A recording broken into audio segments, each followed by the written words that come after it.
This is Pastor Ray Frank, Syracuse Wesleyan Church, and today is Monday, April the 29th.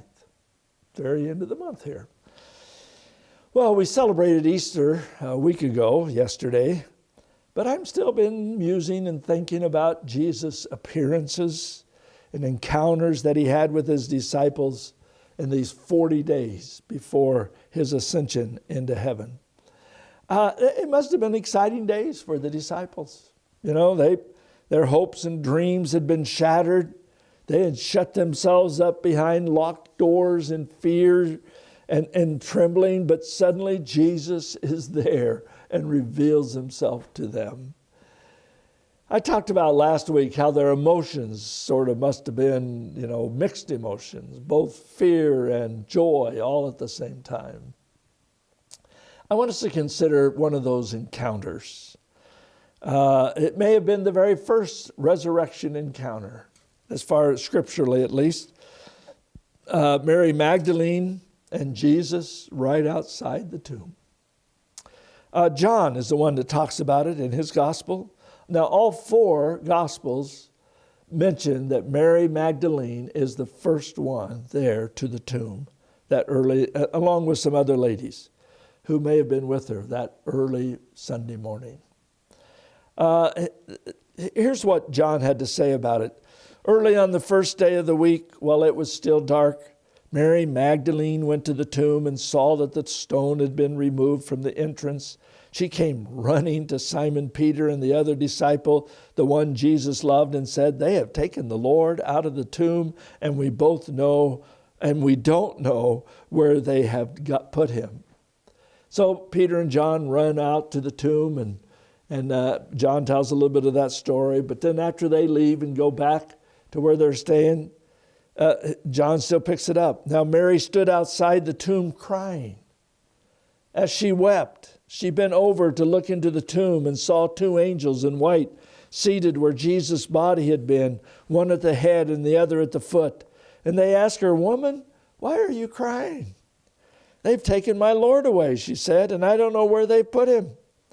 At this, she turned around and saw Jesus standing there, but she did not realize that it was Jesus. He asked her, "Woman, why are you crying? Who is it you are looking for?" Thinking he was the gardener, she said, "Sir, if you've carried him away, tell me where you have put him, and I will get him." And Jesus said to her, "Mary." I can't imagine the inflection of his voice, the tenderness and the compassion as he simply called her by name. And she turned toward him and cried out in Aramaic, "Rabboni," which means teacher. And Jesus said, "Do not hold on to me, for I have not yet ascended to the Father. Go instead to my brothers and tell them, I am ascending to my Father and your Father, to my God and your God." And Mary Magdalene went to the disciples with the news, "I have seen the Lord." And she told them that he had said these things to her. I can't really get my head wrapped around that encounter. I wonder, why was Mary Magdalene the first person Jesus revealed himself to? I don't really know. And I wonder why, and the same thing with the disciples on the road to Emmaus later that day.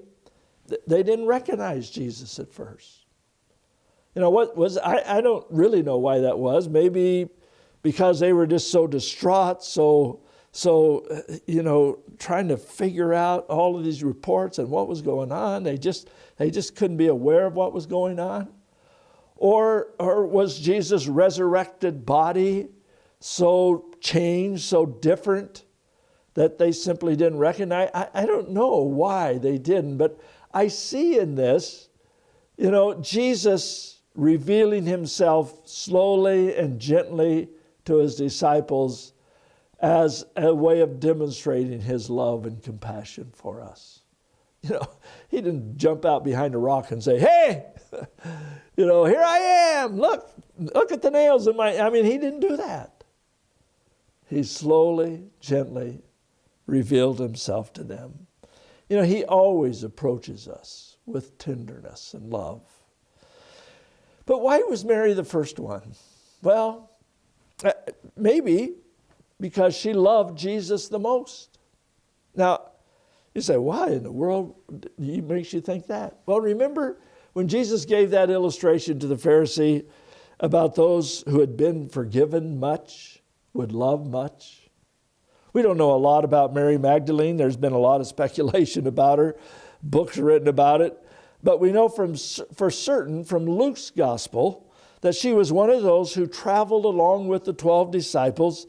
Luke describes her in Luke 8, 1 through 3. The 12 were with him, and also some women who had been cured of evil spirits and diseases.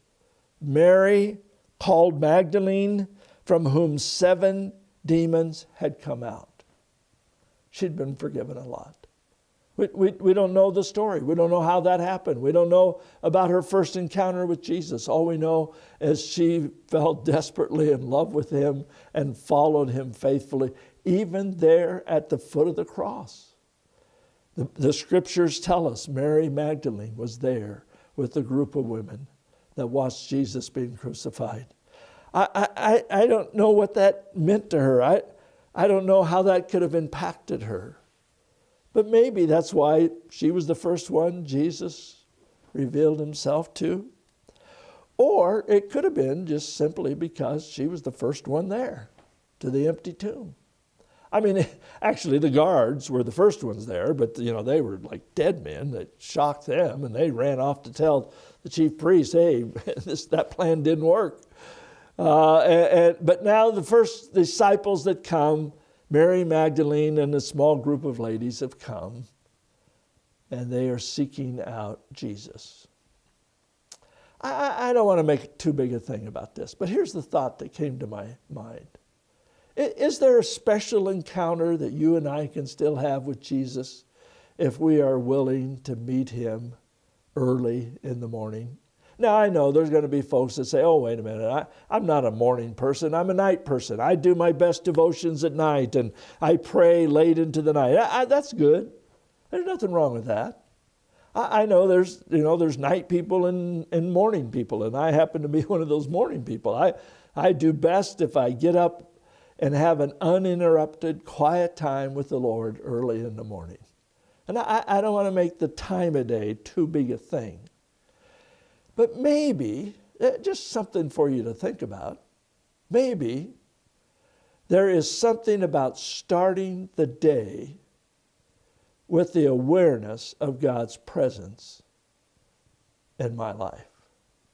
I think there's something. In fact, the Bible, Mark in his gospel, talks about how Jesus, very early in the morning, while it was still dark, Jesus got up, left the house, and went off to a solitary place where he prayed. That same phrase, while it was still dark, describes Mary Magdalene coming to the tomb. Well, it reminded me of a poem that my friend and mentor, Brother Busby, used to share. I met God in the morning when the day was at its best, and his presence came like sunrise, like a glory in my breast. All day long that presence lingered. All day long he stayed with me, and we sailed in perfect calmness o'er a very troubled sea. Other ships were blown and battered, other ships were sore distressed, but the winds that seemed to drive them brought to us peace and rest. Then I thought of other mornings when, with a keen remorse of mine, when I too had loosed the moorings with the presence left behind.